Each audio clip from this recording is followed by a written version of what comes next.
Hello students, तुम्हाला 5th स्टँडर्डचा पहिला जो युनिट 1चा रिव्हिजन हा सेक्शन आहे, ज्याच्यामध्ये सॉंग्स अँड ग्रीटिंग्स असं टायटल दिलेलं आहे, शीर्षक दिलेलं आहे.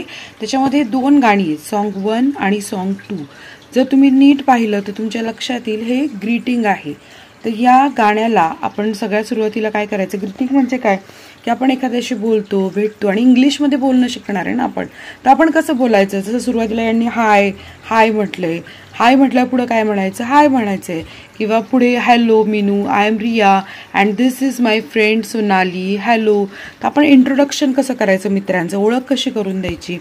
किंवा सेकंड सॉन्गमध्ये दिसतं आपलं की hello hello how are you, I am fine thank you. म्हणजे कसं रिस्पॉन्ड करायचं, आपण पुढच्याला त्याच्या बोलण्यावर प्रतिसाद कसा द्यायचा हे आपण इथे बघतोय.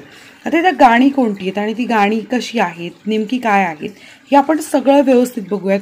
याचे काही प्रश्न आहेत का, त्याची उत्तरं, हे सगळं आपण इथे सोडणार आहोत. तर आता इथे आपण या कवितेचा अर्थ बघूयात. सॉन्ग 1 काय, good morning the best to you this morning, how are you, I hope you are feeling fine and happy all the time. So अशा प्रकारे ही कविता आहे. त्याचा अर्थ काय बघा. पहिलं तर गोष्ट, ही कविता आहे ग्रीटिंग सॉन्ग, म्हणजे पुढच्याला ग्रीट करण्यासाठी, की आपण गुड मॉर्निंग का म्हणतो, की सुप्रभात दुसऱ्यांना म्हणण्यासाठी या स्टार्टिंग दिवसाची सुरुवात चांगली व्हावी म्हणून. आणि याच्यामध्ये काय की तुमचे हावभाव, हातवारे करणं, हास्य, स्माईल या गोष्टी फार महत्त्वाच्या आहेत. आता त्याचा अर्थ लाईन टू लाईन बघूया. आता शिक्षक असेल तर त्यांना मुलांना शिकवायला पण सोपं जाणार आहे, मुलं असेल तर तुम्हाला सोपं जाईल. गुड मॉर्निंग, शुभ सकाळ, the best to you this morning म्हणजे या सकाळी तुम्हाला शुभेच्छा. हाऊ आर यू म्हणजे प्रश्न आहे, तू कसा आहेस. I hope you are feeling fine म्हणजे मला अशी आशा आहे की तू छान आहेस, आपल्याला वाटतं ना की तू छान आहेस. तर ते वाक्य इंग्लिशमध्ये असं लिहिलंय, I hope you are feeling fine and happy all the time, आणि तू नेहमीच आनंदी राहशील अशी आशा पण व्यक्त केलेली आहे बरं का. इतकं छान ग्रीटिंग सॉन्ग आहे हे. पुढे आपण बघतोय सॉन्ग 2. काय आहे song 2, the more we get together, the more we get together the happier we shall be, for your friends are my friends and my friends are your friends, the more we get together the happier we shall be. आता याच्यात ते गंमत आहे बरं का. Gate म्हणजे प्राप्त होणं. तर हा जो गेट आहे ना, येलो कलरमध्ये हायलाईट केला आहे, त्याला रिप्लेस करून त्याला काढून टाकायचं, त्याच्याऐवजी सिंग टाकायचं. जसं की the more we sing together, किंवा डान्स टाकायचं, the more we dance together. Play टाकायचं, the more we play together. Sway टाकायचं, the more we sway together. So अशा प्रकारे तुम्ही त्याच्यामध्ये बदल करून हे गाणं म्हणू शकता. आता याचं कारण काय बघा, की प्रमोट फ्रेंडशिप आणि युनिटी, म्हणजे मित्रत्वाचं नातं प्रस्थापित व्हायला पाहिजे, एकात्मता वाढली पाहिजे.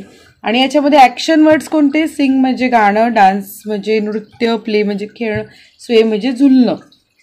आता आपण याचा अर्थ लक्षात घेऊयात. The more we get together, आपण जितके अधिक एकत्र येतो, टुगेदर म्हणजे एकत्र, the more we get together आपण जितके अधिक एकत्र येतो, the happier we shall be तेवढेच आपण अधिक आनंदी राहू. जसं तुम्हाला प्रत्यय येत असेल ना, की तुम्ही मित्रमंडळ जेव्हा एकत्र येता आणि मग खूप मज्जा करता, खेळता, तुम्ही जास्त आनंदी राहता, हो की नाही. For your friends are my friends, कारण तुझे मित्र माझेच मित्र. आपण असं अरे हा माझा मित्र आहे, मग तो त्याचा पण मित्र होतो तसं. And my friends are your friends, आणि माझे मित्र आहे तुझे मित्र आहेत. The more we get together आपण जितके अधिक एकत्र येतो, the happier we shall be आणि आपण अधिक आनंदी राहू. आता इथे व्होकॅब्युलरी काय बघा, सिंग म्हणजे गाणं, डान्स म्हणजे नाचणं, प्ले म्हणजे खेळणं, स्वे म्हणजे डुलणं किंवा हलणं. इथं कॉन्व्हर्सेशन पाहिलं होतं आपण, hi hello Meenu, I am Riya and this is my friend Sonali, hello how are you, I am fine thank you. तर हे संभाषणाचे प्रकार आहेत. बेसिक ग्रीटिंग काय काय बघा, म्हणजे एखाद्याला आपल्याला भेटल्यावर काय काय म्हणता येतं, hi hello how are you असं आपण सुरुवात करू शकतो.